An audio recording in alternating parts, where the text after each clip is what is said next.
A woman died at 41, and 200 years later, we're still arguing about whether she was boring. Jane Austen wrote 6 novels about marriage, manners, and money in the English countryside.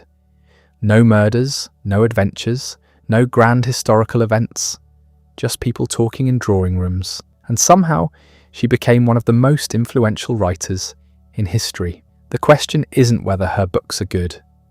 The question is how someone who never left England, never married, and died before most people heard her name, managed to create works that define how we think about love, class, and what it means to be human. December 16th, 1775. Steventon Rectory in Hampshire, a country parsonage 60 miles from London, surrounded by farmland and nothing else. Jane Austen arrived as the 7th child in a family that would eventually have 8. Her father, George Austen, was a rector, which sounds respectable until you understand what that meant financially. Country clergy weren't wealthy. They were educated, but perpetually scrambling, taking in boarding students to supplement income, managing a small farm to feed the family, existing in that uncomfortable space between the gentry they served and the labourers who worked their land. The house itself was a working operation. 8 children, plus boarding students her father taught, plus servants, plus the farm animals. The rectory had walls covered in fruit trees, gardens producing vegetables, dairy cattle, poultry, and the constant noise of too many people living too close together. Jane's mother, Cassandra Lee Austen, was known for her wit and impromptu verses.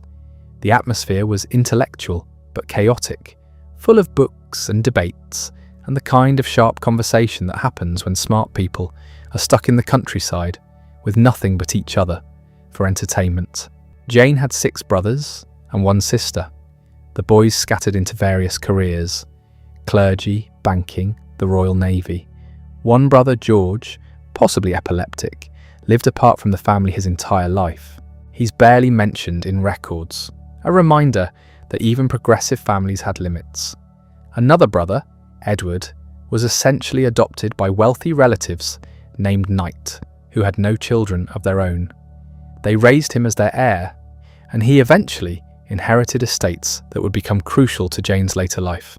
But we'll get to that. The sister was Cassandra, 2 years older than Jane, and this is where the story really starts. Their mother once said that if Cassandra were going to have her head cut off, Jane would insist on sharing her fate. It sounds dramatic, but it was accurate. These 2 girls in a house full of boys, in a world that offered women almost no options beyond marriage, became each other's entire emotional universe. They shared a room, shared secrets, shared everything. When they were briefly separated as adults, they wrote letters constantly. Most of what we know about Jane's inner life comes from these letters to Cassandra. Most of those letters were later destroyed by Cassandra herself, who went through them after Jane's death and burned anything too personal or potentially embarrassing. What we lost in those flames is incalculable. When Jane was 6, she and Cassandra were sent away to school. First Oxford, then Southampton. This was normal for girls from families with some education and minimal money. You sent them somewhere to learn French, needlework, dancing, maybe a little history and geography. The basics required to function in polite society. Except a putrid fever broke out in Southampton, and both girls nearly died. They were pulled home immediately, and that was essentially the end of their formal education. Wait, that's not quite right. They did attend one more school, the Abbey House School in Reading, from 1785 to 1786. They learned writing, spelling, French, history, geography, needlework, drawing, music, and dancing. Then their father could no longer afford the tuition, and they were withdrawn. Jane Austen's entire formal education lasted maybe 2 years, interrupted by near death and ended by poverty. Everything else she learned happened at home. The Austen household ran on books. George Austen had an extensive library, which he opened to his children without restriction, revolutionary for the time. Most fathers controlled what their daughters read, protecting them from anything that might give them ideas. George Austen apparently decided his daughters could handle ideas. They read novels, which were considered somewhat scandalous, They read history, philosophy, poetry. They read contemporary literature and classical authors in translation. The house was full of talk about what they were reading, arguments about books, analysis and criticism, and the kind of intellectual engagement that most girls never experienced. And they performed plays. The Austen family staged theatrical productions in their barn, actual performances with costumes and scripts, attended by family and neighbours. They did Sheridan's The Rivals, Garrick's Bon Ton, various comedies popular at the time. Jane's oldest brother James wrote prologues and epilogues. Jane herself participated, first watching, then performing. Private theatricals were a huge part of upper-class entertainment in this era, and the Austens threw themselves into it, despite not being upper-class themselves. It was practice in understanding character, in seeing how dialogue worked, in learning what made audiences laugh or care about fictional people's problems. By age 12, Jane was writing her own material. Not just writing, creating full manuscripts, organising them into volumes, giving them mock-serious titles, Volume the First, Volume the Second, Volume the Third. These weren't children's stories, they were sophisticated parodies of the literature she was consuming, taking popular genres and twisting them until they revealed their absurdities. One piece, Love and Friendship, written when she was 14, mocked the novel of Sensibility, those earnest tales of pure heroines suffering beautifully. Jane's version featured heroines who were drunk, violent, ridiculous, chasing dramatic feeling for its own sake, until everything collapsed into farce. The next year she wrote The History of England, 34 pages of text with 13 watercolour illustrations by Cassandra. It parodied Oliver Goldsmith's popular history, taking the form seriously while making the content completely unserious. She was 15 years old, and she was already doing sophisticated literary criticism through creative work, showing she understood not just how stories worked, but why they worked, and what happened when you broke the machinery deliberately. These early writings are wild. They're full of sexual misconduct, female drunkenness, absurd violence, exaggerated emotions, characters making terrible decisions for incomprehensible reasons. They're teenage work, obviously, full of the kind of humour that comes from not quite understanding adult life, but knowing something about it is ridiculous.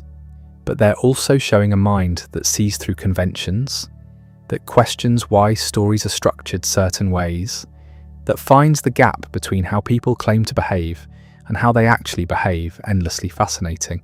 The Austen household had an intellectual atmosphere unusual for its time and class. George and Cassandra Austen encouraged their children to think, to question, to engage with ideas. They discussed politics despite being on opposite sides from many of their neighbours.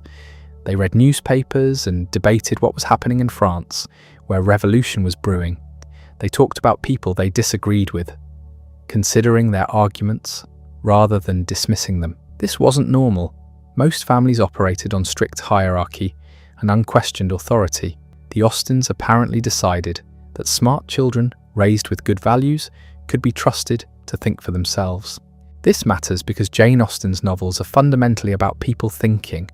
Her heroines think constantly, analysing their own feelings and everyone else's behaviour, trying to understand the social world they navigate. They make mistakes in their thinking, which causes problems. They learn to think more clearly, which solves problems. The drama is internal and intellectual, and it only works because Austen herself was raised in an environment where internal intellectual life was considered important. By her late teens, Jane was writing seriously. Not parodies anymore, but actual novels.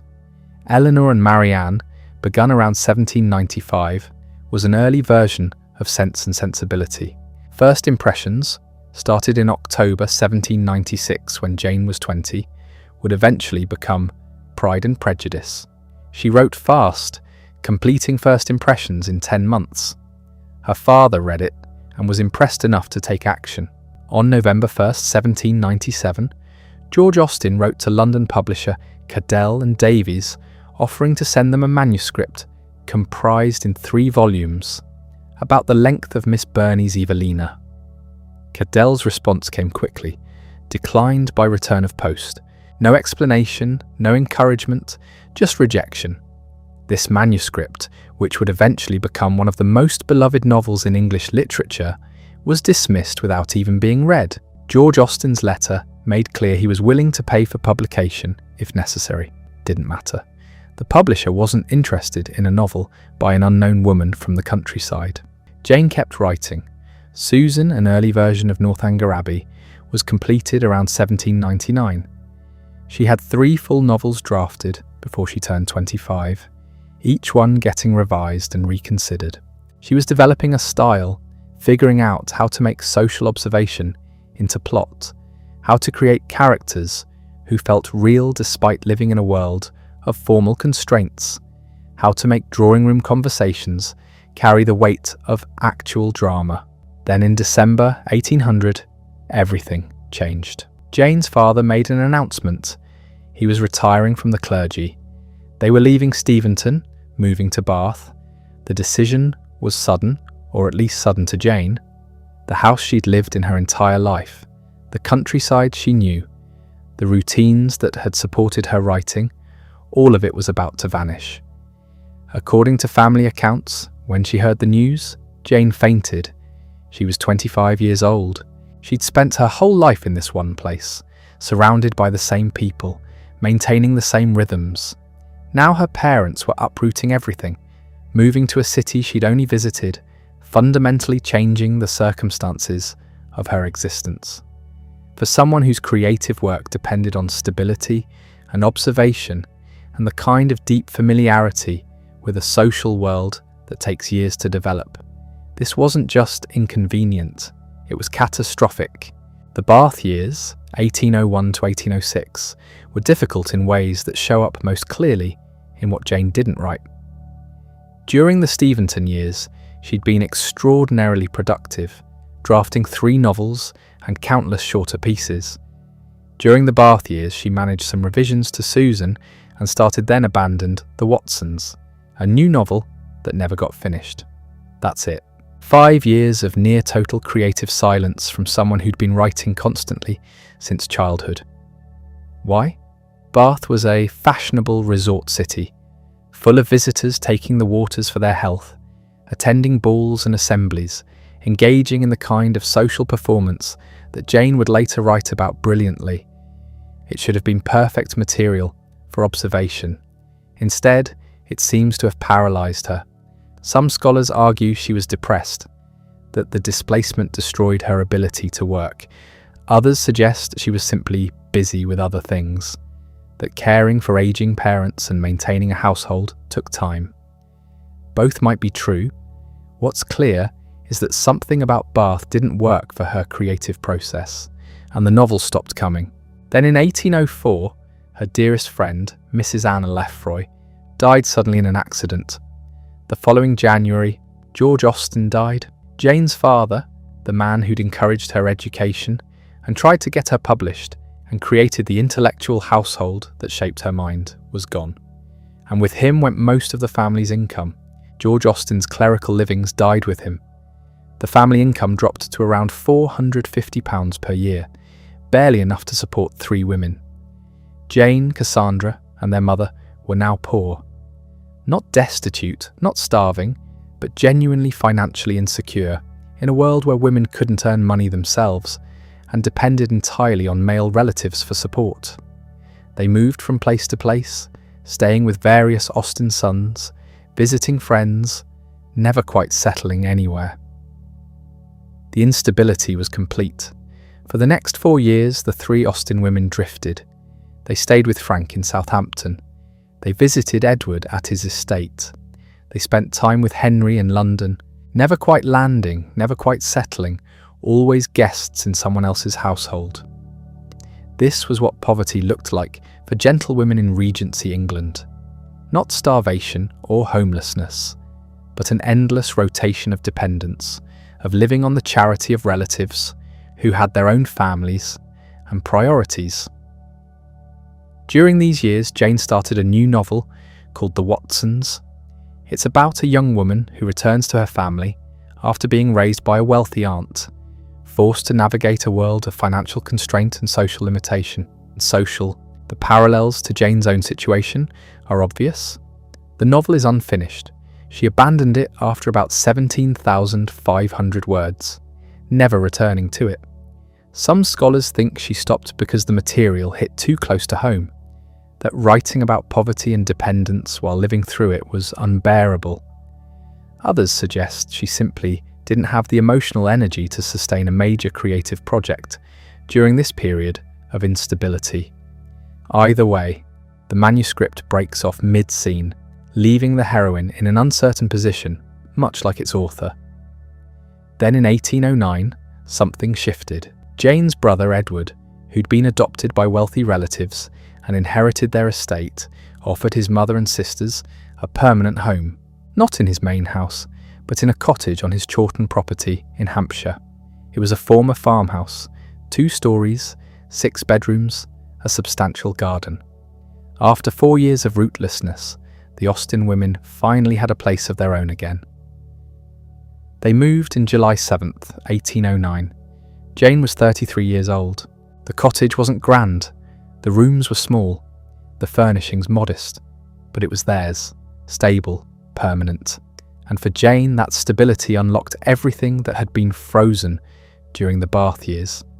The creative paralysis ended almost immediately. Claire Tomlin, one of Jane's biographers, wrote that it was as though she'd been restored to herself, to her imagination, to all her powers. A black cloud had lifted. The household established a routine that worked.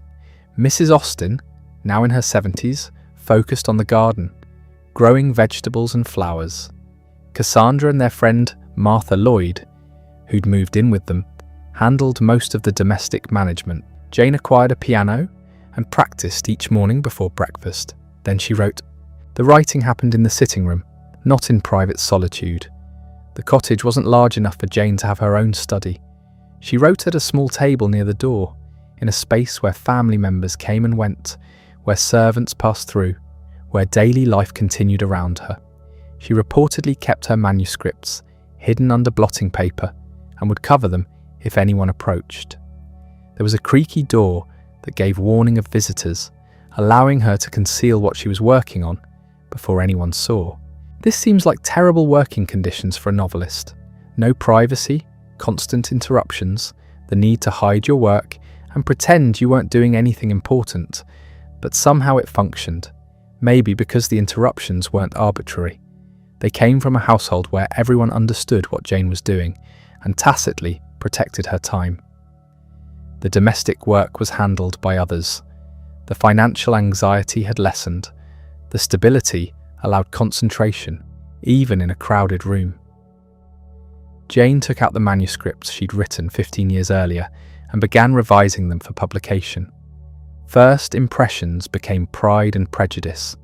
Eleanor and Marianne became Sense and Sensibility. Susan, which had actually been sold to a publisher back in 1803 but never printed, would eventually become Northanger Abbey. But revision wasn't just polishing. Jane was a different writer now. Older, more experienced, more technically skilled. The novels changed substantially as she reworked them, gaining complexity and depth while retaining their original energy. Her brother Henry, who'd become a banker in London, served as her agent. Henry believed in Jane's work with an enthusiasm that seems to have been genuine. He talked about her novels to anyone who'd listen, despite Jane's preference for anonymity. He negotiated with publishers, handled the business side, provided connections she couldn't have accessed herself. In 1811, Thomas Egerton, a London publisher, agreed to print Sense and Sensibility. But not at his own risk. The deal was on commission, meaning Jane paid for the production costs and Egerton handled distribution. If the book failed, she'd lose money. If it succeeded, she'd keep the profits after Egerton's cut. This was actually better than it sounds. For a first novel by an unknown author, commission publishing was standard. Publishers took enormous risks with fiction. Most novels lost money. Having the author assume the financial risk made business sense from their perspective. For Jane, It meant she needed to believe in her work enough to gamble on it. She did. Sense and Sensibility appeared in October 1811. The title page didn't carry her name. Instead, it read, "By a Lady." This wasn't unusual. Many women writers published anonymously or under pseudonyms, but Jane took it further than most, maintaining her anonymity so strictly that even within her social circle, few people knew she was the author. When the book came out, she couldn't announce it, couldn't discuss it publicly, couldn't acknowledge her achievement in any open way. The reviews were positive. The book sold. Not spectacularly, but steadily. By July 1813, all the copies were gone, and Jane had made a profit of £140. This doesn't sound like much, but remember, the family's total annual income was around £450. Jane's novel had earned nearly a third of that. And more importantly, it proved the work could find an audience. Thomas Egerton now agreed to publish Pride and Prejudice, this time at his own risk, buying the copyright from Jane for £110. She'd hoped for £150, but accepted the lower offer. Pride and Prejudice appeared in January 1813. The title page read, "By the author of Sense and Sensibility," building on the modest reputation the first book had established. Again, no name. But this time, the success was undeniable. The first edition sold out quickly. A second edition appeared later that year. Then a third in 1817. Pride and Prejudice became the most successful of all Jane's novels during her lifetime. The one that brought her the widest readership and the most recognition, at least among those who knew she was the author. Reading the letters Jane wrote during this period, you can feel her carefully modulated pride. She couldn't brag publicly, but she could write to Cassandra. The day after Pride and Prejudice was published, she wrote, "I must confess that I think her as delightful a creature as ever appeared in print, and how I shall be able to tolerate those who do not like her at least, I do not know." She's talking about Elizabeth Bennet, the novel's heroine, but you can hear Jane's satisfaction with her own creation. A week later, she admitted to being quite vain and well satisfied enough with the book. This measured enthusiasm reveals something about how Jane had to navigate success. She couldn't be too proud. That would be unladylike, presumptuous. But she also couldn't pretend indifference. The work mattered to her. Finding the right tone, the acceptable level of satisfaction, required the same careful social navigation that her characters perform in the novels themselves. And she was writing more. At Chawton, Jane composed 3 entirely new novels. Mansfield Park, begun probably in 1811, explored darker territory than her earlier work. The heroine, Fanny Price, is timid and judgmental and physically weak, nothing like the sparkling Elizabeth Bennet. The book examines moral seriousness in a way that makes modern readers uncomfortable. But it was Jane's attempt to write about principle and constancy, about someone who holds to their values even when it costs them everything they want. The novel appeared in 1814, again published by Egerton, again anonymous. It sold out its first edition. Then Emma, which Jane began in January 1814 and completed in March 1815. This one went to a different publisher, John Murray, who also published Byron. Murray offered Jane better terms and treated her work with more respect. Emma appeared in December 1815, and this time the dedication page carried something new. By permission, the book was dedicated to the Prince Regent. This wasn't Jane's choice. The Prince Regent admired her novels. His librarian suggested, in a way that wasn't quite a command, but also wasn't really optional, that she dedicate her next book to His Royal Highness. Jane complied, though her feelings about the Prince Regent were decidedly mixed. He was estranged from his wife, had terrible personal behaviour, and represented exactly the kind of moral laxness Jane's novels critiqued. But you didn't refuse the Prince Regent, so Emma carried the dedication, and Jane received no additional payment for the honour, just the prestige of royal approval. During these productive years, Jane's life had settled into a pattern that finally worked. The household at Chawton functioned smoothly. They made their own wine and beer. They grew vegetables. They kept chickens. Everything was homemade to save money, even possibly the ink Jane used for her manuscripts. Evenings were spent reading aloud, playing parlour games, occasionally dancing if they had visitors, and pushed back the furniture. Jane walked regularly to Alton, the nearest town. She visited her brothers' families. She maintained correspondence with nieces and nephews, offering advice on their reading and their romantic prospects. She attended church. The rhythm was domestic, quiet, unremarkable from the outside, and within that unremarkable structure, she was producing some of the most enduring literature in English. The novels she wrote at Chawton show a deepening of her concerns. Mansfield Park grapples with colonialism and slavery in ways her earlier work hadn't. Though always obliquely, Emma examines self-deception and the dangers of unchecked imagination. Persuasion, which she completed in 1816, returns to a romance plot but fills it with autumnal melancholy, a sense of time passing and opportunities lost. These later novels don't have the effortless sparkle of Pride and Prejudice. They're more complex, more troubled, more willing to sit with discomfort. Jane was 40 now, no longer young, no longer able to believe in simple happy endings. The work reflects that, but there's something else happening in the Chawton novels. Jane was writing about women whose lives had narrowed, who'd missed their chances, who were struggling to find purpose and agency in a world that offered them neither. Fanny Price is poor and powerless. Emma is rich but trapped by her own privilege and limited options. Anne Elliot in Persuasion is 27, considered past her prime, living with regret. These aren't coincidental choices. Jane was writing about what she knew, about women navigating constraint, about the ways society limited female possibility, and she was doing it while maintaining her own anonymity, while pretending publicly that she was just a respectable spinster living quietly with her family. The gap between the public performance and the private work was enormous. Jane's novels were becoming known, being discussed in literary circles, receiving serious critical attention. But Jane herself remained invisible. When Pride and Prejudice became popular, people speculated about the author's identity. Some guessed correctly. Others attributed the novels to men, unable to imagine a woman writing with such wit and precision. Jane maintained her silence. Even her own name on a title page was too much exposure, too much visibility for a woman of her class and time. So the novels appeared one after another, each credited only to the author of the previous ones, building a reputation that had no face, no biography, no public presence, just the work itself, speaking across the gap Jane had carefully maintained. Then something started to change.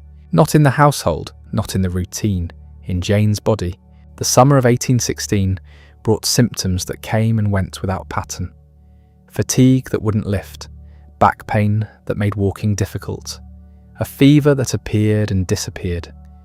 Jane, who had always been energetic, who walked regularly to Alton, who managed the household alongside Cassandra, began to feel her strength draining away.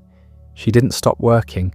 In August 1816, she completed Persuasion, her sixth and final completed novel. It's a story about second chances, about a woman who made the right choice too late, about whether the past can be recovered or only mourned. Anne Elliot is 27, considered past her prime, living with regret over a broken engagement. 8 years earlier, she'd been persuaded to reject the man she loved because he lacked fortune and prospects. Now he's returned, successful and still unmarried, and she must watch him from a distance while believing she's lost him forever. The novel ends with them together, but the path there is painful, tentative, filled with misunderstanding and missed opportunities. It's not the effervescent comedy of Pride and Prejudice. It's autumnal, melancholic, aware of time's passing. Jane was 41 when she finished it. She knew what it meant to be unmarried at an age society considered too late. She knew about choices made and opportunities lost.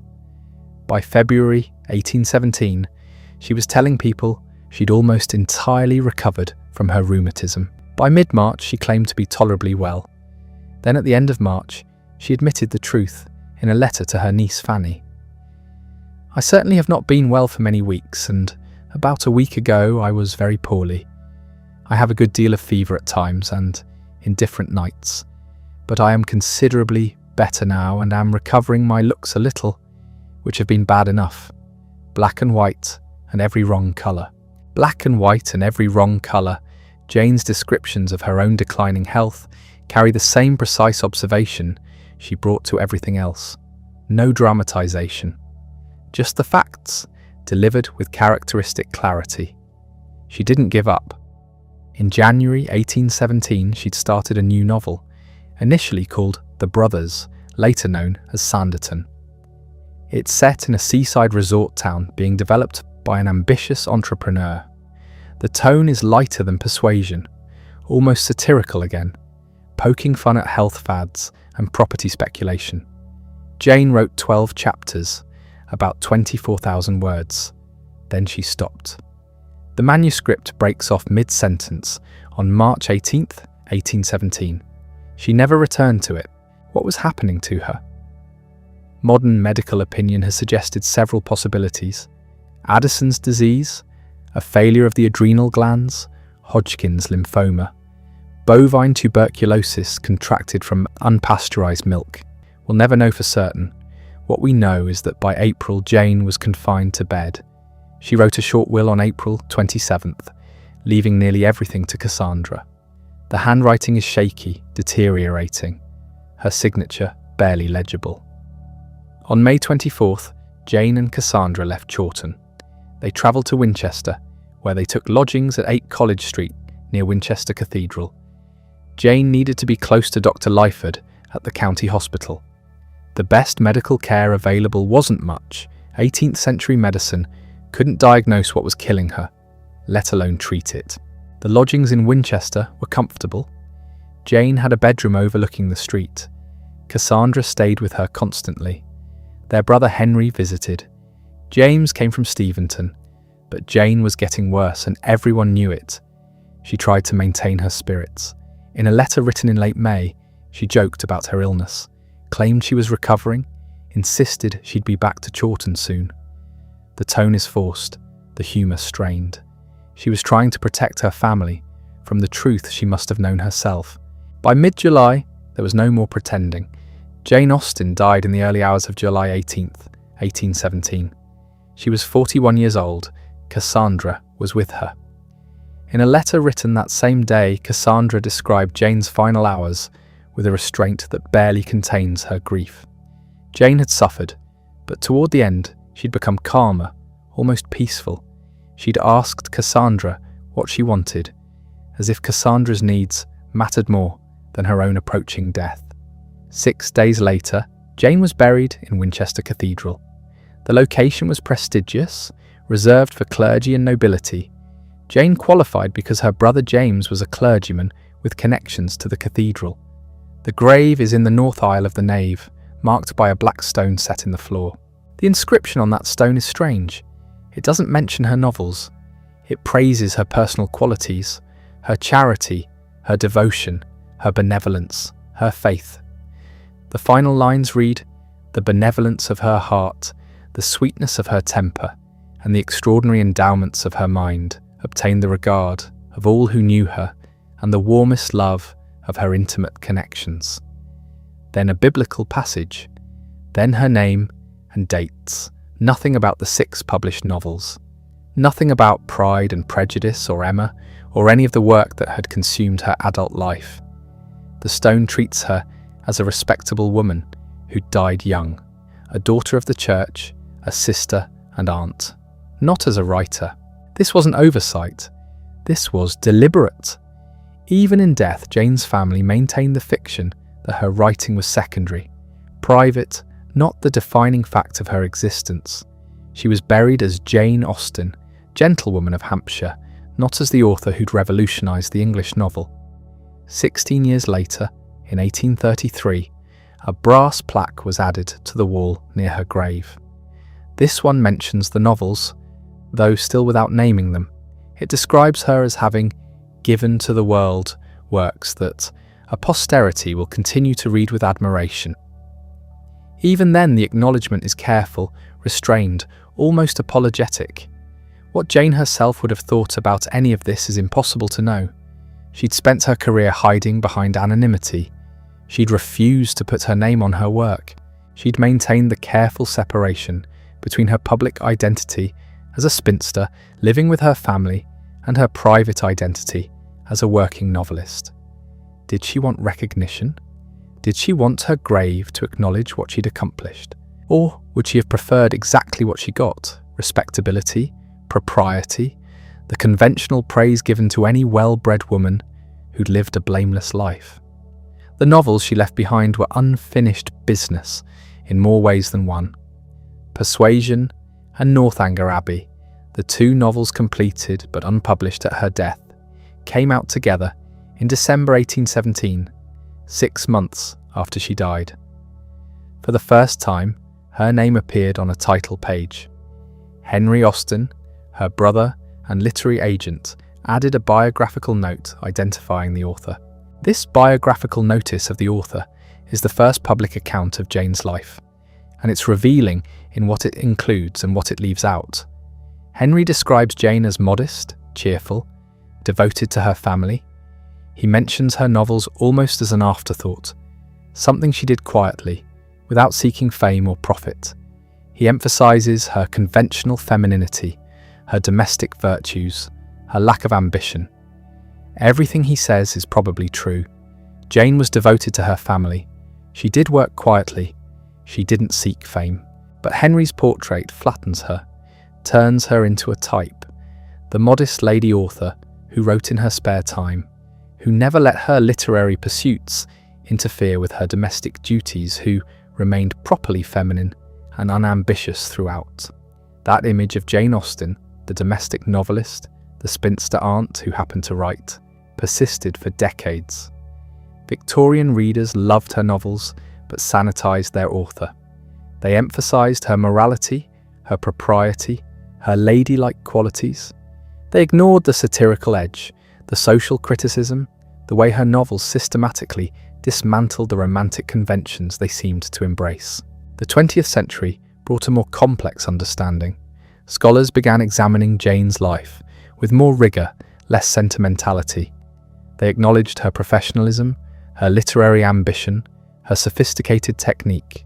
They recognised that the novels weren't simple romances, but intricate social comedies that exposed the economic realities underlying courtship and marriage.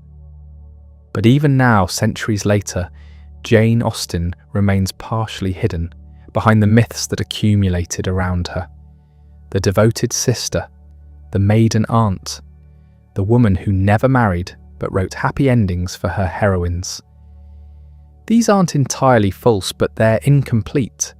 They miss the writer who worked methodically, revised extensively, negotiated with publishers, cared about money and copyright and literary reputation. Jane left no diary, no autobiography, no extended personal correspondence beyond the letters to Cassandra that survived. Cassandra herself destroyed most of Jane's letters after her death, burning anything too personal, too revealing. What remains is fragmentary, carefully curated. So we're left with the novels, 6 completed published works, 2 incomplete novels, the juvenilia, some poems and prayers, a handful of letters. From these fragments, we try to reconstruct a life, a personality, a woman who lived and worked 2 centuries ago in circumstances radically different from our own. What do we actually know? Jane Austen was born in 1775 in rural Hampshire. She was educated primarily at home. She never married. She lived with her family her entire life. She wrote 6 novels that revolutionized the form, establishing techniques and approaches that influenced every novelist who came after. She died at 41 from an illness that medical science couldn't identify or treat. Everything else is interpretation. The Jane we imagine, witty, ironic, perceptive, sharp-tongued but fundamentally kind, comes primarily from the novels themselves. We read Pride and Prejudice and assume Jane must have been like Elizabeth Bennet.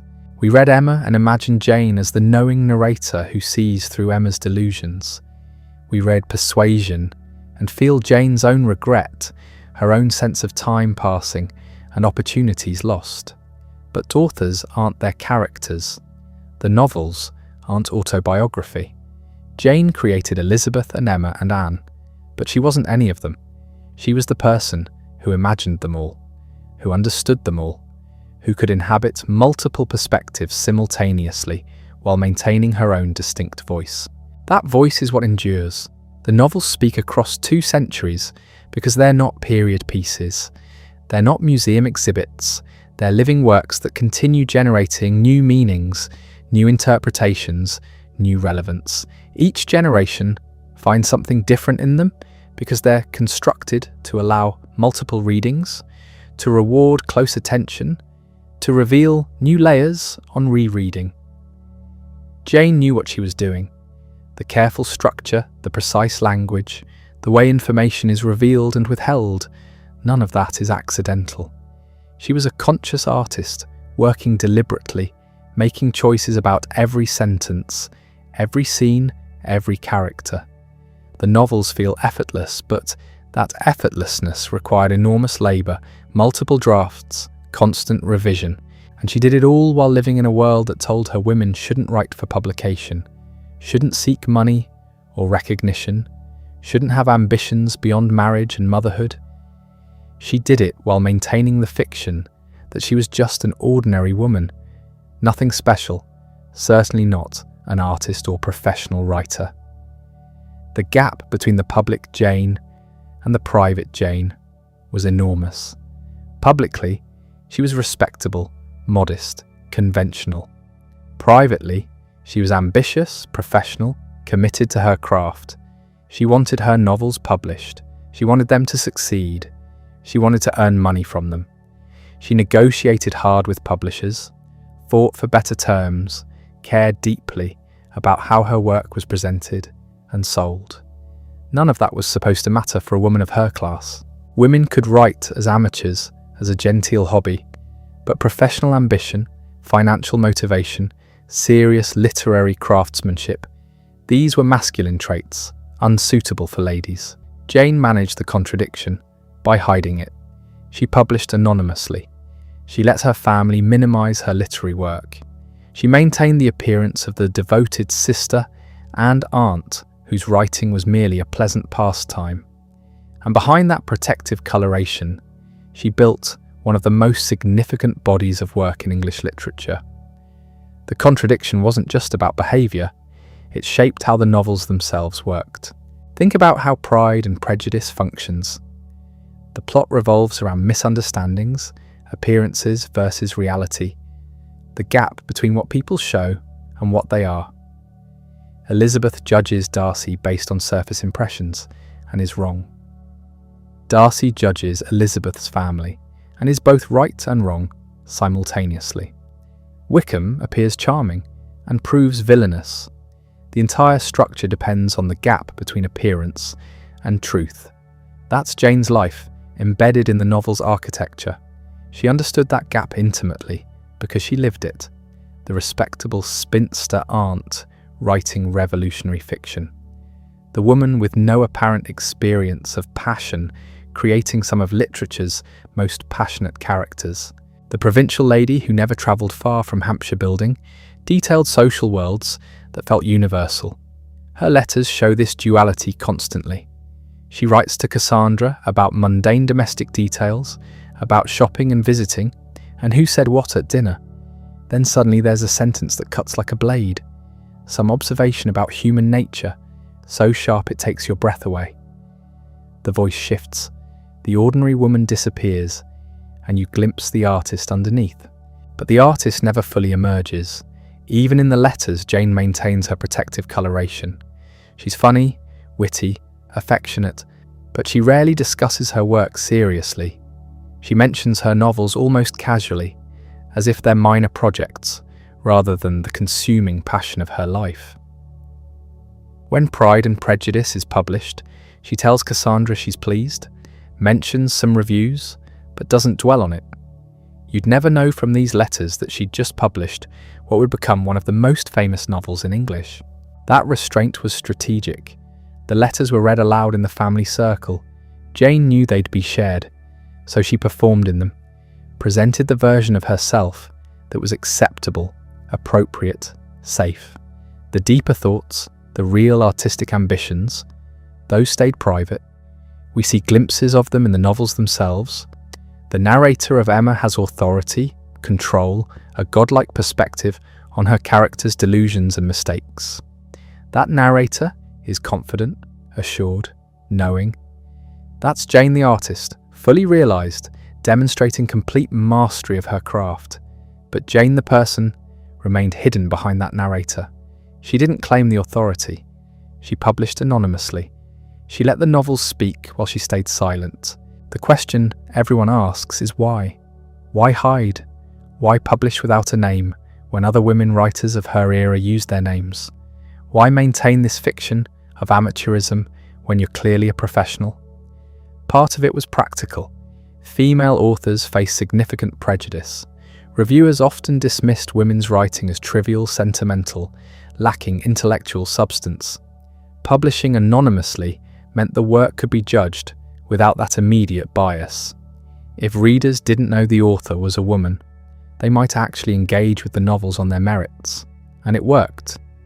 The early reviews of Pride and Prejudice praised its intelligence, its wit, its careful construction. Critics compared it favourably to the work of established male writers. That wouldn't have happened if Jane's name had been on the title page. The automatic dismissal would have preceded any serious engagement. But there was more to it than strategy. Jane genuinely believed that respectable women shouldn't seek public attention. She'd internalised her society's values even while subverting them. She wanted recognition, but was uncomfortable with fame. She wanted her novels to succeed, but didn't want to be known as a successful novelist.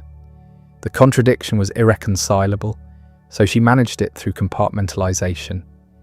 The private Jane who wrote the novels and the public Jane who denied their importance existed in separate spheres. Neither was false exactly. Both were real. She contained both versions simultaneously without resolving the tension between them. This created enormous psychological pressure. She was lying by omission constantly, pretending her work didn't matter when it was the most important thing in her life. She watched her novels succeed and couldn't fully claim that success. She earned money from them, but had to downplay the financial motivation. She revised and perfected her manuscripts with professional rigour, but had to present writing as a casual hobby. The strain shows in the novels themselves, particularly the later ones. Mansfield Park is darker than the earlier works, more concerned with hypocrisy and moral compromise. Fanny Price, the heroine, is quiet, unassertive, almost invisible despite being the moral centre of the story. She succeeds not through wit or charm, but through silent integrity, maintaining her principles while everyone around her compromises theirs. That's Jane's fantasy of how to navigate impossible contradictions. Be invisible, but morally right. Don't fight, don't argue, just hold firm to your values, and eventually be vindicated. It's a deeply conservative solution to a radical problem, and the novel knows it. Fanny isn't particularly likeable. She's rigid, judgmental, often self-righteous. Jane creates her as the moral ideal, but makes her almost unbearable as a person. The contradiction is the point. You can't be both perfectly virtuous and fully human. You can't maintain absolute integrity without becoming rigid. The novel explores this tension without resolving it, presenting Fanny's triumph as both satisfying and deeply uncomfortable. Emma pushes further. The heroine is wealthy, privileged, convinced of her own superiority, constantly interfering in other people's lives while remaining oblivious to her own faults. She's insufferable. And she's the protagonist, the character we're meant to care about and ultimately forgive. Jane takes enormous risks here. Emma is deluded for most of the novel. She misreads every situation, misunderstands every relationship, makes terrible decisions that hurt people she cares about. The reader sees this clearly because the narrator shows us. We watch Emma bungle everything while thinking she's helping. It's a high-wire act. Make the protagonist too unlikable, and readers reject her. Make her too sympathetic, and the satire loses its edge. Jane walks that line perfectly, creating a character who's simultaneously awful and endearing. Someone we root for despite her faults, because we recognise those faults as universal human tendencies. We've all been Emma. We've all been certain we understood a situation only to discover we were completely wrong. We've all tried to help and made things worse. We've all been blind to our own flaws, while clearly seeing others. Emma's journey, from delusion to self-knowledge, is everyone's journey. That's why the novel works despite its difficult protagonist. But it's also Jane's journey. Emma's main flaw is thinking she knows better than everyone else. She's smarter than her neighbours, more perceptive, more sophisticated, and she's wrong. Her superior intelligence leads her into mistakes that simpler, less clever people avoid. That's a writer's fear. What if your perceptiveness is actually blindness? What if your ability to see through social pretense is itself a pretense? What if you're not as smart as you think? Jane was acutely aware of her own intelligence. She knew she saw things other people missed, but she also knew that conviction could be dangerous. Pride comes before a fall. Certainty leads to error. The smartest person in the room is often wrong in ways they can't see. Emma explores that anxiety through comedy. The mistakes are ultimately fixable. Emma learns. No one is permanently damaged, but underneath the comedy is genuine fear about the limits of perception, the ways intelligence can mislead as easily as stupidity. Persuasion, Jane's final completed novel, abandons comedy almost entirely. It's autumnal melancholy, concerned with time passing and opportunities lost. Anne Elliot is 27, considered past her prime, living quietly in her father's house, forgotten by everyone including herself. 8 years before the novel begins, Anne was engaged to Captain Wentworth. He was young, ambitious, but poor. Anne's family and her trusted advisor, Lady Russell, convinced her to break the engagement. It was the sensible decision, the prudent choice, and it ruined her life. Wentworth left, made his fortune at sea, and returned successful and eligible. Anne watches him court other women, watches him almost marry her friend, watches him move through society while she remains invisible. The novel is about whether lost chances can be recovered, whether time can be reversed, whether mistakes can be undone. The answer is complicated. Anne and Wentworth do reunite. The novel ends with their engagement. A happy ending, but the 8 years can't be erased. Anne is no longer 20. Wentworth has changed. What they might have had at 20 isn't available at 27 and 30. They get a second chance, but it's a different chance shaped by everything that came between. Jane was 40 when she wrote Persuasion. She knew about time passing, about opportunities that don't return, about the gap between what might have been and what is. She'd lived her entire adult life, watching friends marry, have children, build lives she'd chosen not to pursue. The choice had been deliberate. She'd refused Harris Bigwither. She'd prioritised her writing over marriage. But choice doesn't eliminate regret. You can make the right decision and still mourn what you gave up. Anne Elliot embodies that complexity. She was right to break the engagement when she was 20. Wentworth had nothing. The marriage would have been difficult, but being right doesn't make the loss hurt less.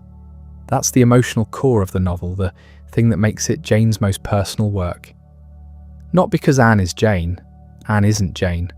But Anne's situation, caught between duty and desire, between what's sensible and what's wanted, between resignation and hope, that was territory Jane understood intimately. The novel refuses easy consolations. Anne gets her happy ending, but only after years of loneliness. Wentworth forgives her, but only after she's endured watching him almost marry someone else. The reunion is sweet but tinged with loss for all the time they can't recover. That complexity is what separates Persuasion from earlier novels. Pride and Prejudice ends with unambiguous joy. Emma's ending is thoroughly satisfying, but Persuasion's ending is bittersweet. Yes, they're together, but they're also 8 years older, 8 years of their lives spent apart, and those years matter. The happiness is real, but incomplete, coloured by everything that preceded it. Jane was working through something here, some awareness of her own life's shape, some reckoning with choices made and paths not taken. She'd built an extraordinary career. Her novels were successful, respected, earning money. She'd achieved what she set out to achieve, but she'd done it alone, without marriage, without children, without the conventional markers of a woman's successful life. Was that the right choice? Persuasion doesn't answer directly, but it suggests that right choices carry costs, that you can't have everything, that every decision means giving something up. Anne's emotional journey in Persuasion reflects something deeper than plot mechanics. She spends years convinced her choice was wrong, that she ruined her own life through excessive prudence. Then circumstances force her to confront that belief. Was she wrong? Or was Lady Russell's advice sound given what anyone could have known at the time? The novel refuses simple answers. Anne's regret is real. The lost years matter. But marrying Wentworth when she was 20, when he had no prospects and no security, might have led to poverty and resentment. The novel acknowledges both possibilities without choosing between them. What makes this devastating is the uncertainty principle at its core. You can't know what would have happened if you'd chosen differently. You live with the consequences of the path you took, wondering forever about the path you didn't. Anne gets resolution eventually, but only after years of that wondering, years of living in the gap between what is and what might have been. Jane knew that territory intimately, not because she'd been engaged and broken it off. Her romantic life was simpler and less dramatic than Anne's, but because she'd spent decades making choices that closed off possibilities. Refusing Harris Bigwither meant accepting permanent financial insecurity. Prioritizing writing over conventional domestic life meant accepting spinsterhood in a society that defined women through marriage and motherhood. Were those the right choices? By most measures, yes. She created masterpieces. She achieved artistic success that marriage likely would have prevented. But success doesn't eliminate the road not taken. You can be satisfied with your life and still wonder occasionally what the alternative would have felt like. Persuasion embodies that duality. Anne gets her happy ending, but it arrives shadowed by loss. The reunion is joyful, but incomplete. They're together finally, but they're also older, marked by separation, unable to reclaim the years between. The novel acknowledges that time moves in only one direction and that choices have permanent consequences, even when they're ultimately vindicated. Jane finished Persuasion in August 1816. By then her health was deteriorating in ways she didn't yet understand. She'd experienced what she described as rheumatism earlier that year, pain in her back and knees, unusual fatigue. By autumn, the symptoms intensified. She continued working, starting a new novel called Sanditon in January 1817, but her body was failing. The symptoms puzzled everyone. She described feeling weak, experiencing fevers, noting her complexion had become black and white and every wrong colour. Modern medical analysis suggests Addison's disease, a failure of the adrenal glands that would have been untreatable and ultimately fatal in the early 19th century. But in 1817, doctors had no framework for understanding what was happening. Jane maintained her characteristic, ironic detachment even about her own decline. In March 1817, she wrote to her niece Fanny, Sickness is a dangerous indulgence at my time of life. The phrase dangerous indulgence turns illness into a choice, a weakness of will rather than a biological catastrophe. It's vintage Jane, deflecting through humour, refusing self-pity even as her body collapsed. She kept writing as long as she could. Sanditon, her final unfinished novel, is strange and experimental, more satirical than anything she'd written since her teenage parodies. It mocks health fads and hypochondria with savage wit, which seems almost perverse given that she was dying. The novel's protagonist, Charlotte Haywood, is healthy and sceptical, surrounded by people who perform illness for attention. Jane was writing about fraudulent sickness while experiencing the real thing. She managed 12 chapters before she had to stop. The manuscript breaks off mid-scene, Charlotte observing the ridiculous behaviour of the Parker family. There's no indication Jane knew this would be her last writing. The text doesn't build toward conclusion or resolution. It just ends, one sentence stopping where another should have begun. By April, she couldn't leave her bed. She wrote a will, short and practical, leaving nearly everything to Cassandra. The will's language is formal and impersonal. No emotional declarations, no final messages, just the distribution of property and the designation of executors. Even facing death, she maintained reserve.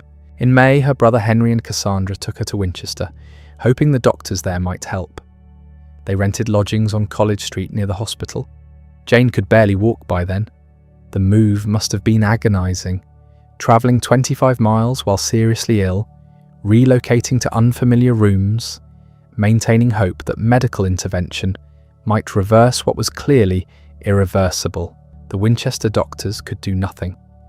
19th century medicine had few tools for treating systemic disease. They might have bled her, administered tonics, offered palliative care, but the underlying condition was beyond their understanding or ability to address. Jane spent her final weeks in those Winchester lodgings, attended by Cassandra and Henry, and she remained conscious and relatively lucid until very near the end. Cassandra later described her sister's death as peaceful, without apparent pain, a gentle fading rather than a struggle. She died in the early morning hours of July 18th, 1817, at 41 years old. Cassandra was with her, as she'd been for virtually Jane's entire life.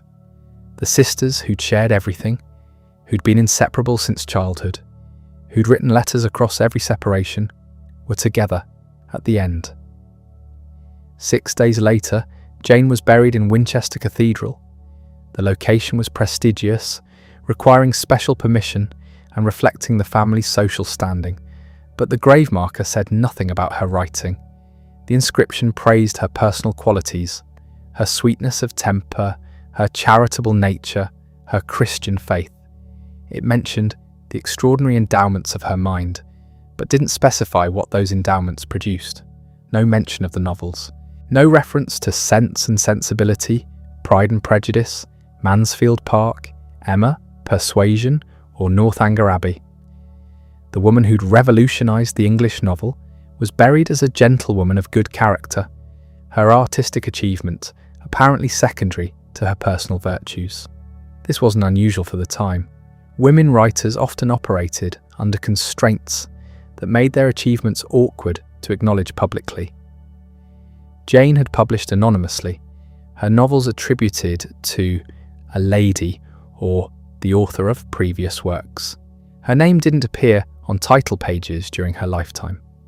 Public authorship was considered slightly improper for women of her class, so the grave marker reflected social convention. It acknowledged her family's status while minimising what might have seemed like unseemly professional ambition. The novels existed, were known, had earned money and respect, but they weren't mentioned on her tombstone. Henry Austen changed that. In December 1817, he wrote a biographical notice for the first edition of Northanger Abbey and Persuasion, published together posthumously. The notice identified Jane Austen by name for the first time in print and described her character and career. It praised her modesty, her domestic virtues, her lack of vanity about her work.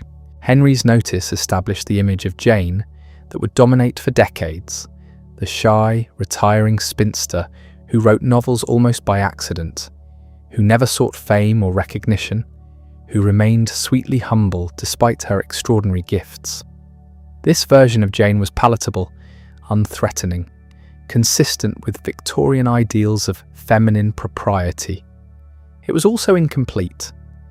The Jane who emerges from her letters and novels was witty, sharp-tongued, occasionally cruel in her observations, ambitious about her work, and far from conventionally modest. But Henry's notice created a narrative that made her acceptable, that domesticated her genius into something society could comfortably admire. The novels survived their author and began their long journey toward canonization. Pride and Prejudice continued selling steadily. The other novels found audiences more slowly, but they found them. By the 1830s, Jane Austen had a reputation as a significant novelist, admired by critics and readers who valued psychological realism and social observation. But she wasn't yet iconic. That transformation took decades, driven partly by changing literary tastes and partly by her nephew's intervention. James Edward Austen Leigh, son of Jane's eldest brother James, published a memoir of Jane Austen in 1869, more than 50 years after her death. The memoir reinforced and expanded Henry's earlier portrait. Jane became Dear Aunt Jane, the beloved family member who wrote charming stories, who lived a quiet, uneventful life devoted to domestic duties and occasional literary composition. The memoir emphasized her normalcy, her ordinariness, her lack of anything that might seem unfeminine or threatening. This image served a purpose. It made Jane accessible to Victorian readers who might have been uncomfortable with a woman who prioritized artistic ambition over marriage and motherhood. By presenting her as accidentally talented, as someone who wrote in spare moments between household tasks, the memoir made her genius seem like a happy fluke rather than the result of serious professional dedication. The memoir also included previously unpublished material, letters, juvenilia, descriptions of her daily life. This material was heavily edited. James Edward omitted anything that might seem improper or inconsistent with the image he wanted to project. Letters were shortened, jokes removed, sharper observations softened. What resulted was Jane Austen Light, a version scrubbed of rough edges, made suitable for family reading, transformed from a satirical observer of human folly into a gentle chronicler of domestic life. This Jane dominated public perception for generations. Only in the 20th century did scholars begin recovering the fuller picture. Close reading of the novels revealed depths the Victorian interpretation had minimized. The juvenilia, published complete, showed a teenage writer reveling in absurdity and violence. Letters that survived Cassandra's censorship revealed wit that was sometimes savage. The novels themselves resisted simplification. You could read them as romance, but they were also social criticism, economic analysis, psychological studies. Elizabeth Bennet wasn't just looking for love, she was navigating a system that gave women few options beyond marriage, while maintaining her integrity and intelligence. Emma wasn't just making mistakes about matchmaking, she was learning to see beyond her own privilege and preconceptions. Modern readers found in Jane's work a complexity that earlier generations had either missed or deliberately ignored. The novels could support feminist readings, Marxist readings, psychoanalytic readings. They contained more than any single interpretation could exhaust. This scholarly recovery coincided with massive popular success. Film and television adaptations introduced the novels to audiences who might never have read them. Pride and Prejudice alone has been adapted dozens of times, each version finding new angles, new emphases, new ways of making the story speak to contemporary concerns. Jane Austen became a cultural phenomenon, her name recognized far beyond literary circles, her characters part of common reference. Mr. Darcy became shorthand for a particular kind of romantic hero. Elizabeth Bennet embodied a certain kind of female independence. The novels generated industries, tourism, merchandise, fan fiction, academic conferences. This success raises questions about what we're actually celebrating. Is it the novels themselves, the actual texts Jane wrote? Or is it some idealized version, smoothed and simplified, made safe for mass consumption? The Jane Austen who appears on tote bags and tea towels bears little resemblance to the writer who crafted those psychologically complex, socially critical, occasionally dark novels. But maybe that multiplicity is appropriate. Jane's work has always supported different readings, different uses, different meanings. The novels are elastic enough to accommodate both scholarly analysis and romantic fantasy, both feminist critique and conservative celebration. They contain enough depth and ambiguity that everyone finds something different in them.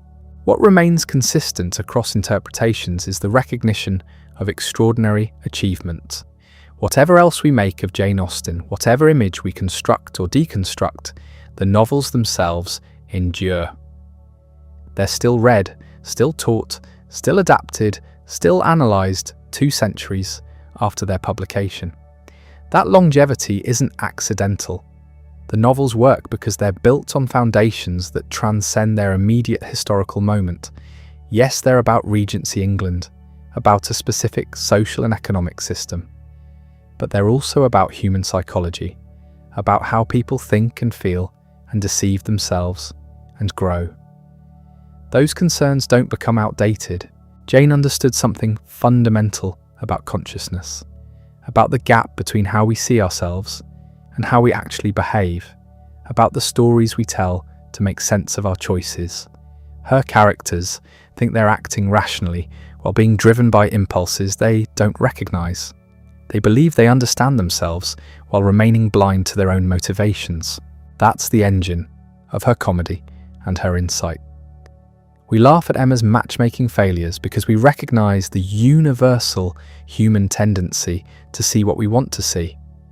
We cringe at Mr. Collins because we've met versions of him, people who lack all self-awareness while being supremely confident. We root for Elizabeth and Darcy because their journey toward understanding each other mirrors the journey toward understanding ourselves. Those patterns remain relevant because human psychology hasn't fundamentally changed. We're still prone to self-deception, still capable of growth, still navigating between desire and duty, between what we want and what we should want. Jane mapped that territory with precision that hasn't been surpassed.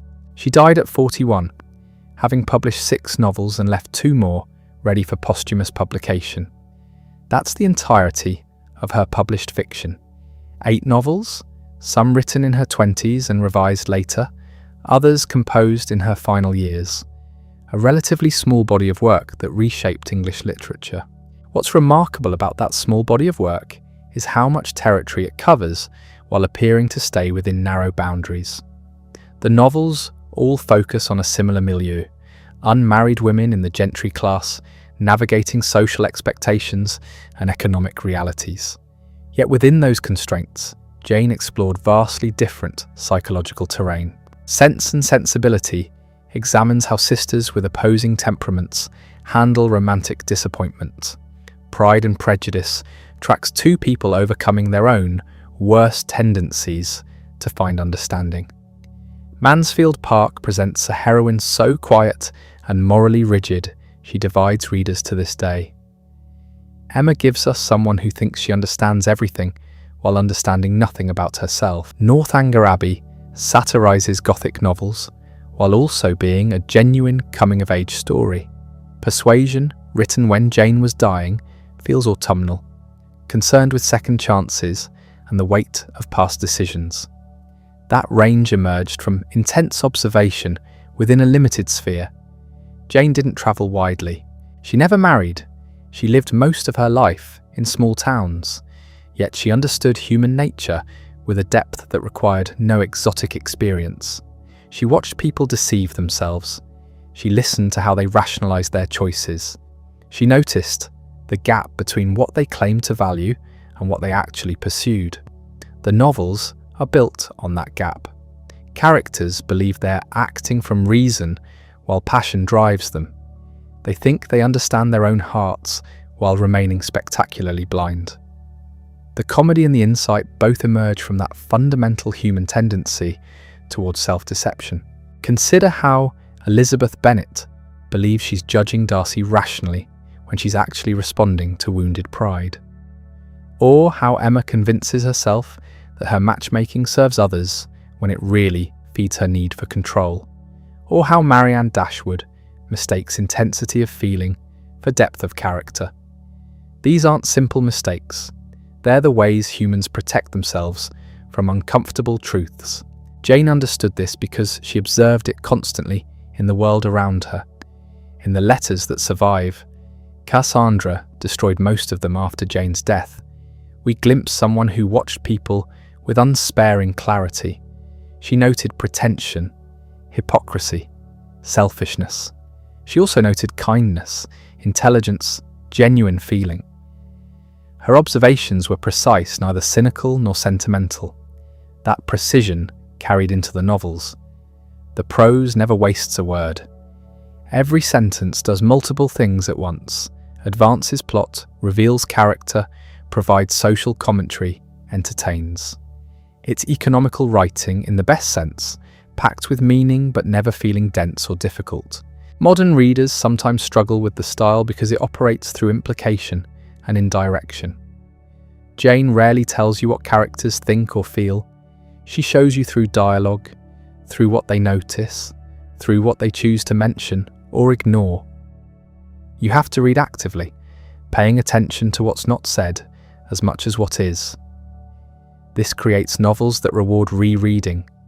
The first time through, you follow the plot, wondering who will marry whom. The second time, you notice how carefully Jane constructed every scene, how much information she embedded in seemingly casual observations. The third time, you see patterns across the novels, recurring themes and techniques. One recurring technique is free indirect discourse, a narrative method where the narrator's voice blends with the character's thoughts. Instead of writing, "Emma thought she was helping Harriet," Jane writes, "Emma was convinced she was doing Harriet a great service." The shift is subtle but crucial. It lets us see both what Emma believes and what the narrator quietly suggests about that belief. This technique allows Jane to maintain ironic distance while staying close to her characters' perspectives. We're simultaneously inside their heads and observing them from outside. We understand why they think what they think, while also seeing how wrong they are. That double vision is what makes the novels both funny and insightful. The comedy never comes at the characters' expense in a cruel way. Even ridiculous figures, like Mr. Collins or Mrs. Bennet, are rendered with enough specificity that they feel human. We laugh at them, but we also recognise the insecurities and anxieties that produce their behaviour. Jane's satire cuts, but it comes from understanding rather than contempt. That understanding extended to the social system her characters inhabited. The novels are deeply critical of how Regency society treated women, how it reduced them to commodities in a marriage market, how it denied them agency and independence. But Jane never wrote political manifestos or obvious critiques. She showed the system operating, let readers see its effects, and trusted them to draw conclusions. This subtlety is why her political views remain debatable. Conservatives claim her as a defender of traditional values. Progressives read her as a radical critic of patriarchy. Both find textual support because Jane embedded her critique within the conventions she appeared to accept. She wrote marriage plots that end happily, but she also showed exactly what made marriage economically necessary and socially coercive. That complexity reflects Jane's own position. She was part of the gentry class she wrote about, dependent on it, shaped by its values. She also saw its limitations and hypocrisies clearly. She couldn't step outside the system, but she could examine it from within with remarkable honesty. The examination continues to resonate because the fundamental dynamics haven't disappeared. Women still navigate expectations about marriage and career. People still deceive themselves about their motivations. Social pressure still shapes behaviour in ways individuals don't fully recognise. The specifics change. We're not worried about entailments or proper introductions, but the underlying patterns persist. Jane's novels endure because they're built on those underlying patterns rather than surface details. Yes, they're period pieces. The language is archaic. The social rules are obsolete. But the psychological insight translates across time.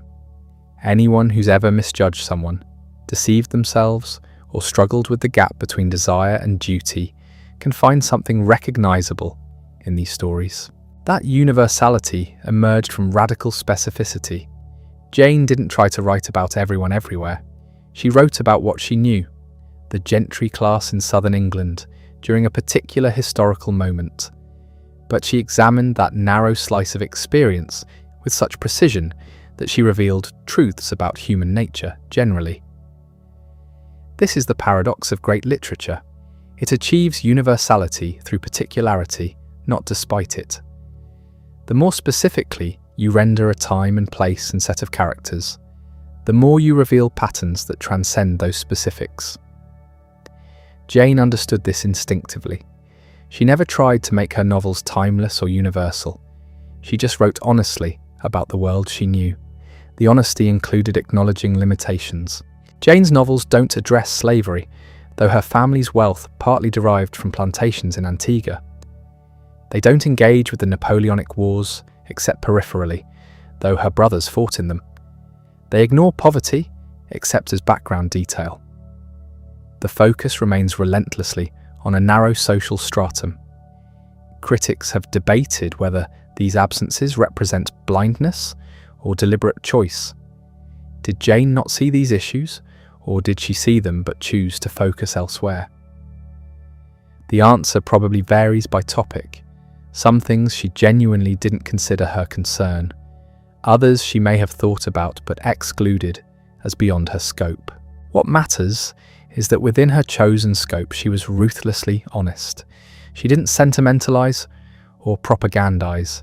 She showed her world as it was, with all its constraints and possibilities, its cruelties and kindnesses. That honesty is what makes the novels feel real despite their age. It's also what makes them challenging to adapt. Filmmakers and television producers keep trying, and some adaptations succeed brilliantly. But something always gets lost in translation, because Jane's medium was prose, and her effects depended on language's ability to convey multiple meanings simultaneously. Film can show you Elizabeth's face when she reads Darcy's letter, but it can't give you the narration, describing her shifting thoughts as understanding dawns. It can visualize Emma's world beautifully, but it struggles to convey the free, indirect discourse that lets us see both Emma's self-deception and the narrator's gentle mockery. The novel's power lives in their sentences, and sentences don't translate perfectly to screen. Still, the adaptations serve a purpose. They introduce people to stories they might not otherwise encounter. They spark interest that leads some viewers to the books. And occasionally, a director finds visual equivalents for Jane's verbal effects, creating something that honours the source while being genuinely cinematic. The best adaptations understand their interpretations rather than translations. They make choices about emphasis and tone, highlighting certain aspects while necessarily downplaying others. They recognise they're creating dialogue between past and present, using costume drama as a lens for contemporary concerns.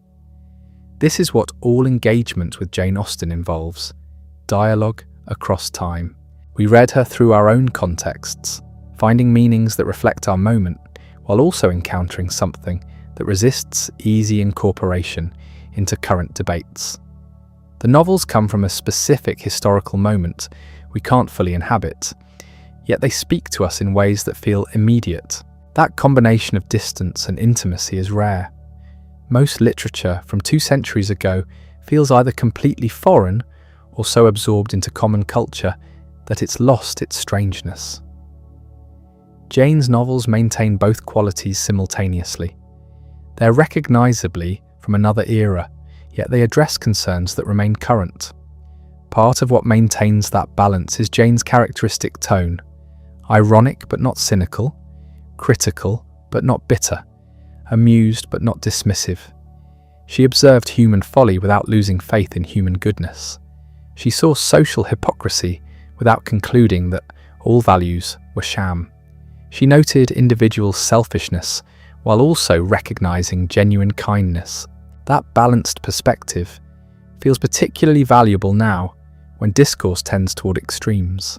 Jane offers a model of clear-eyed observation that doesn't collapse into either naive optimism or corrosive cynicism. She sees problems without losing sight of possibilities. She critiques without condemning. She maintains hope without illusion. The novels embody that balance in their structures.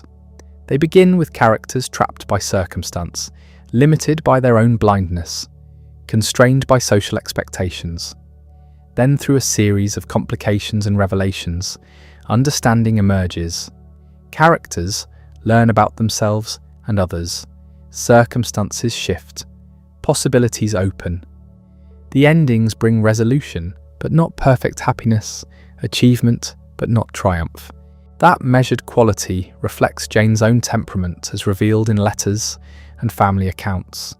She was witty but not cruel, observant but not judgmental, independent-minded but not rebellious. She accommodated herself to constraints while maintaining inner freedom. She fulfilled social obligations while protecting time for writing. She navigated between what was expected and what she wanted to achieve. That navigation produced 8 novels that reshaped English literature while appearing to work entirely within established conventions. The last aspect that matters about Jane Austen's legacy is what she didn't write. The novels that never happened because she died at 41. In early 1817, she began a new manuscript titled The Brothers, later renamed Sanditon by her family. She completed 12 chapters, roughly 24,000 words, before illness forced her to stop. The fragment reveals a writer still evolving, still pushing into new territory. Sanditon is stranger than anything she'd published, more satirical, darker in its view of human motivation. The setting itself represented departure. Instead of country estates and provincial towns, she turned toward the seaside resort, that new phenomenon of Regency England, where speculation and commerce met leisure and pretension. The characters include a hypochondriac obsessed with imaginary ailments, a property developer whose enthusiasm exceeds his judgment, and a West Indian heiress whose arrival sets the plot in motion. The tone is sharper than her previous work. The satire cuts deeper. There's less gentleness in the observation of human folly. Some scholars see this as evidence of physical suffering affecting her outlook. Others argue she was simply maturing toward a more critical perspective, less willing to soften her judgments. We'll never know where the novel was heading. The fragment breaks off mid-story, characters positioned for developments that never arrived. It stands as evidence of roads not taken, possibilities unrealized. Reading it feels like watching someone walk away mid-conversation. By March 1817, she was confined to bed. She wrote a will leaving almost everything to Cassandra, that sister who'd been her closest companion for 41 years. The document is brief, practical, unsentimental. It disposes of property and makes a few small bequests. There's no philosophical reflection, no attempt at final statement. Just the business of arranging what little she had to leave. Her illness remains diagnostically uncertain. Modern doctors examining the symptoms described in letters have proposed Addison's disease, Hodgkin's lymphoma, even arsenic poisoning from contaminated water. The medical technology of 1817 couldn't identify the cause. Her physician could only prescribe rest and hope for improvement that never came. On May 24th, she moved to Winchester with Cassandra, seeking treatment from a surgeon there. They rented lodgings on College Street, a short walk from the cathedral, where she would eventually be buried. The move itself suggests desperation. Jane had always disliked leaving home. That she agreed to this relocation indicates how seriously everyone took her condition. The lodgings still exist, you can visit them. A plaque marks the spot where Jane Austen died, though the building has been converted to other purposes. The rooms where she spent her final weeks are now someone's apartment or office, ordinary space made significant only by what once happened there. She died early in the morning on July 18th, 1817. Cassandra was with her. In a letter written that same day, Cassandra described the death as peaceful, noting that Jane seemed to recognise her, even at the end. The letter maintains composure throughout, reporting facts without indulging emotion, though the grief underneath is palpable. 6 days later, Jane was buried in Winchester Cathedral. The location was prestigious, normally reserved for clergy and nobility. Her brother Henry, who'd become a clergyman after his bank failed, probably arranged it. The gravestone makes no mention of her novels. It praises her personal qualities, her charity, devotion, patience, but identifies her only as the daughter of George Austen, rector of Steventon. The inscription was written by her brothers. A brass plaque added 70 years later finally acknowledges her literary achievement. By then, her reputation had grown substantially. The original memorial reflected how she was known in death, as a respectable woman from a clerical family, not as a major author. Her death at 41 meant she was entering what should have been her most productive period. Writers often do their best work in middle age, when craft has matured but energy remains. Jane had published 6 novels in 6 years. The pace suggested she had more to say, more stories to tell, more territory to explore. What would those novels have looked like? There's no way to know, but Sanditon hints at direction she might have pursued. Darker comedy, more explicit social criticism, characters pushed to extremes rather than refined toward moderation. She might have continued in this vein, producing works that made her reputation seem quaint, or she might have circled back to the mode that had succeeded, writing more novels in the Pride and Prejudice tradition. Instead, her career ended with Persuasion, that autumnal novel about second chances and lost time. The symmetry seems almost too perfect. Her final completed work addresses aging and regret, themes that must have felt increasingly relevant as her health declined. Anne Elliot gets her second chance, Jane didn't. After her death, her family faced decisions about her unpublished manuscripts. Northanger Abbey and Persuasion came out together in December 1817, published by John Murray with a biographical notice written by Henry. This notice first publicly identified Jane Austen as the author of all 6 novels. Until then, she'd been merely a lady or the author of Sense and Sensibility. Henry's notice shaped how readers would understand his sister for decades. He emphasised her modesty, her domesticity, her lack of ambition. He described her as someone who wrote in stolen moments between household duties, who never sought fame, who was surprised by success. Some of this was accurate. Much of it was strategic, presenting Jane as an amateur gentlewoman rather than a professional author. The biographical notice also sanitized her personality. Henry portrayed Jane as uniformly sweet and patient, beloved by everyone who knew her. He omitted the sharpness in her letters, the caustic observations, the satirical streak. He created an image of his sister that made her acceptable to Victorian sensibilities while obscuring the more complex and interesting person underneath. This sanitized version persisted for generations. Jane became Saint Jane, the perfect lady who wrote perfect novels about perfect manners. Her actual personality, witty, critical, sometimes harsh in judgment, disappeared behind the family's protective narrative. Only in the 20th century did scholars begin recovering the real Jane from the idealized version her family constructed. Her manuscripts remained with the family.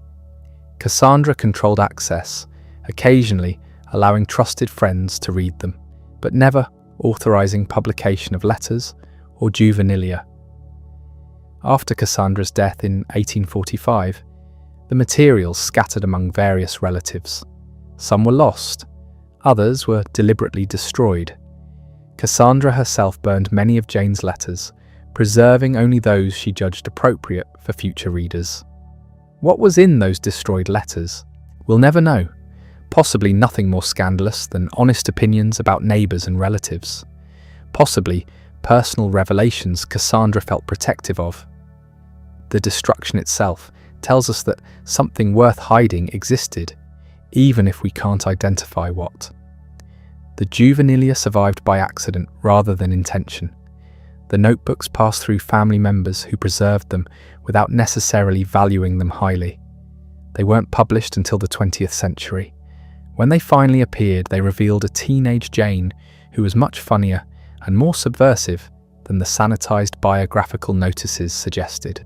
Jane's immediate literary influence was limited. A few novelists acknowledged her as an inspiration, but she wasn't widely imitated or studied. The Victorian era preferred different kinds of fiction. Longer, more melodramatic, explicitly moral.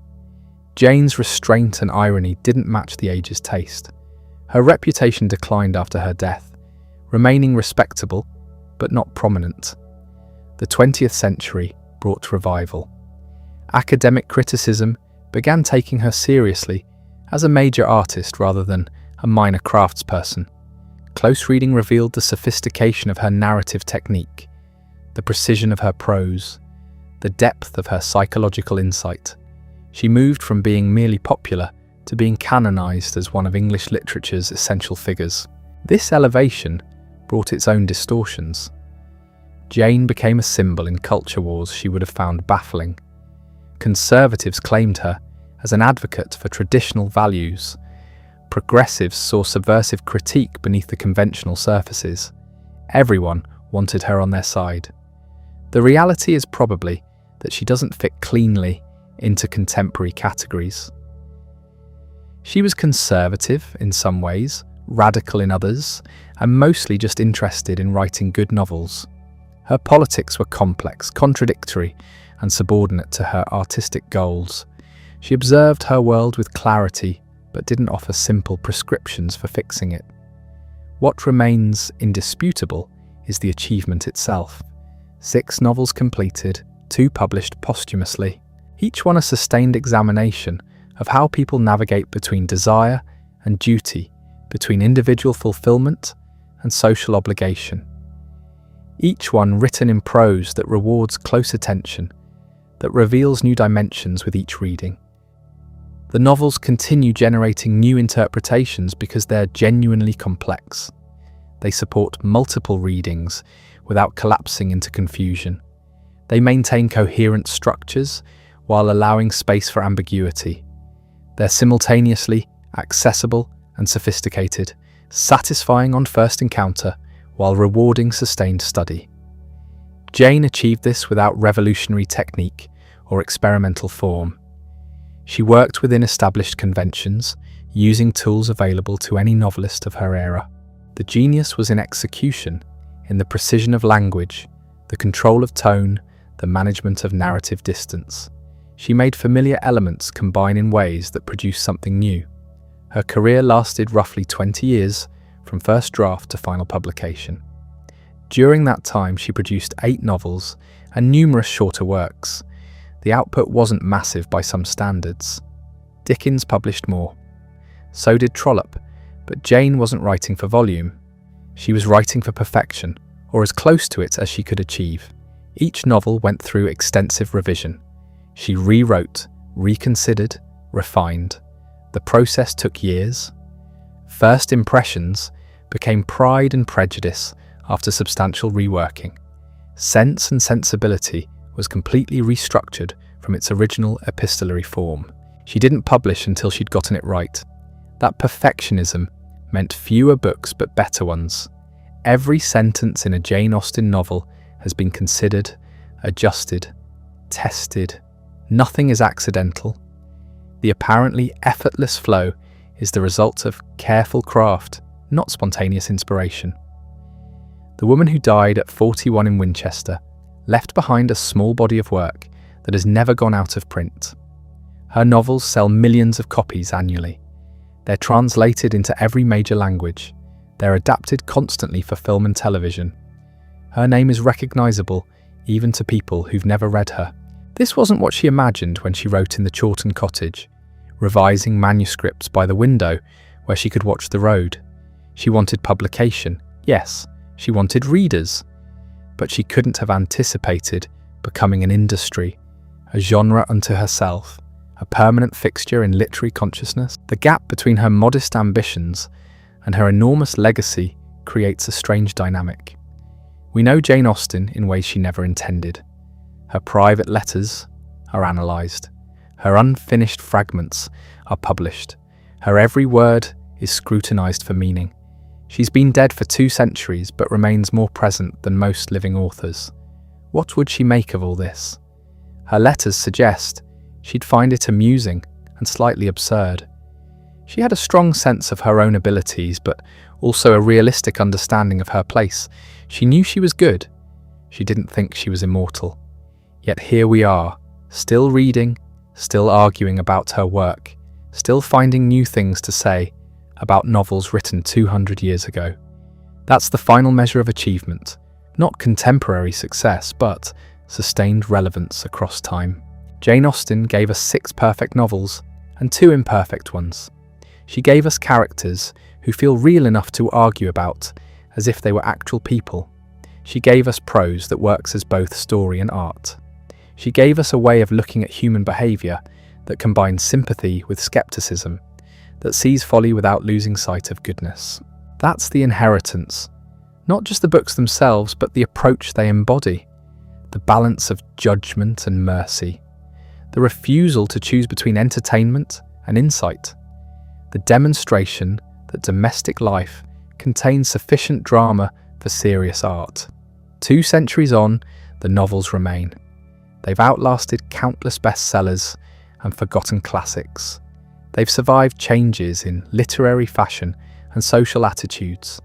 They've proven durable in ways their author couldn't have predicted. Jane Austen died young, achieved modest recognition during her lifetime, and left behind 8 novels that changed English literature. The woman who never married, who lived quietly in Hampshire villages, who published anonymously and earned little money, created work that outlasted empires. That's what genius looks like sometimes. Not dramatic or revolutionary, but patient and precise, building something that lasts by getting every small thing exactly right. The books outlasted her life by 2 centuries and counting. They've survived wars, social upheavals, technological revolutions that would have been incomprehensible to their author. The woman who wrote by candlelight in a cottage without running water now exists in digital editions, audiobooks, film adaptations streaming to billions of devices. The disconnect is absurd. Yet the work translates across that gap because it was never really about candlelight or cottages or the specific details of Regency England. What Jane captured was the fundamental human experience of trying to understand yourself while you're still in the process of becoming yourself. That doesn't age. Every generation discovers Elizabeth Bennet realizing she's been wrong about everything and recognizes their own experience of that particular humiliation. Every reader who's ever deceived themselves sees Emma's journey and feels uncomfortably seen. The novels work because they're about the gap between who you think you are and who you actually are, between what you believe you want and what you're actually pursuing, between the stories you tell about your life and what's really happening. Jane understood that nobody fully knows themselves, that we're all unreliable narrators of our own experience. She also understood that this is funny, not cruel, not dismissive, but genuinely comic. People are absurd. We take ourselves so seriously while being so obviously wrong about everything. We perform confidence while having no idea what we're doing. We judge others harshly while being completely blind to our own flaws. It's ridiculous, and Jane saw the ridiculousness without losing compassion for the people involved. That combination of insight and mercy is what makes the novels lasting. She saw clearly but didn't weaponize her vision. She noted hypocrisy without becoming cynical. She observed selfishness without concluding that everyone was selfish. She maintained a balanced perspective that feels increasingly rare. Modern discourse tends toward absolutes. People are good or evil, right or wrong, worth defending or worth cancelling. Jane operated in the space between those extremes, the messy middle where most actual humans exist.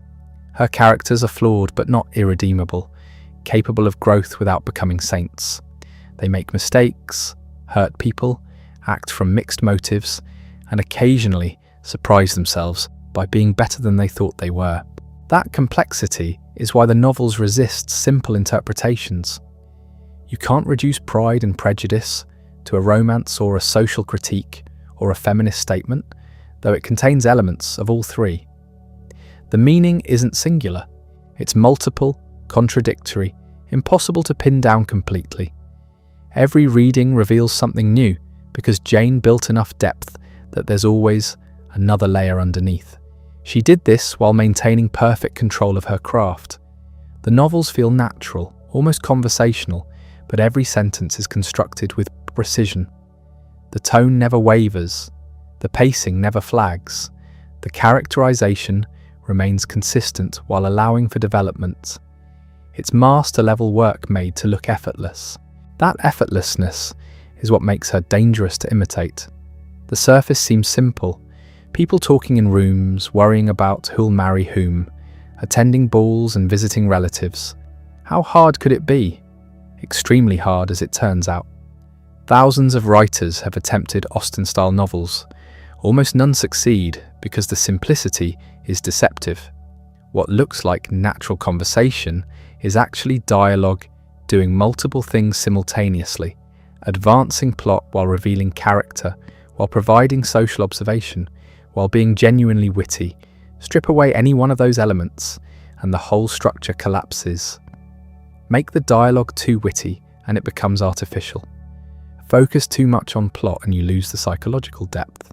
Emphasize social observation and you risk turning characters into types rather than individuals. Jane balanced all of it perfectly while making it seem like she wasn't balancing anything at all. She also knew when to stop. The novels end exactly where they should, at the moment when understanding has been achieved and futures are determined. She doesn't follow her characters into marriage, doesn't show us the next 20 years. We get resolution without exhaustion, answers without over-explanation. The endings feel complete, but leave room for imagination. This restraint reflects her artistic philosophy. She believed in working within limits, in focusing narrowly but deeply, in perfecting rather than expanding.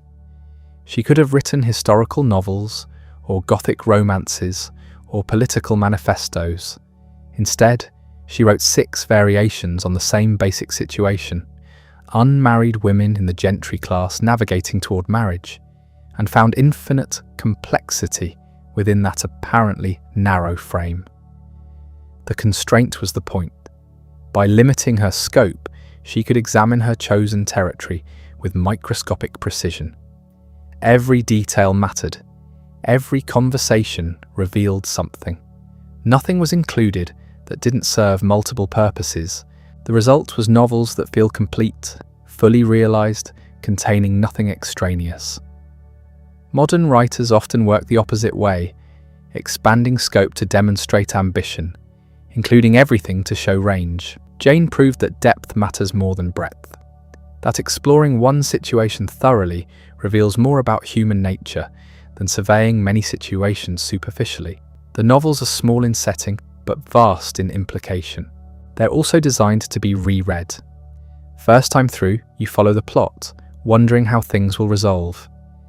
Second time, you notice the craft, how carefully every scene is constructed. Third time, you see the patterns, the way themes recur and develop. Fourth time, you catch jokes you missed before. The novels keep yielding new discoveries because they're engineered for it. Jane built in layers that only become visible with familiarity. References that seem casual turn out to be significant. Conversations that seem like small talk reveal character.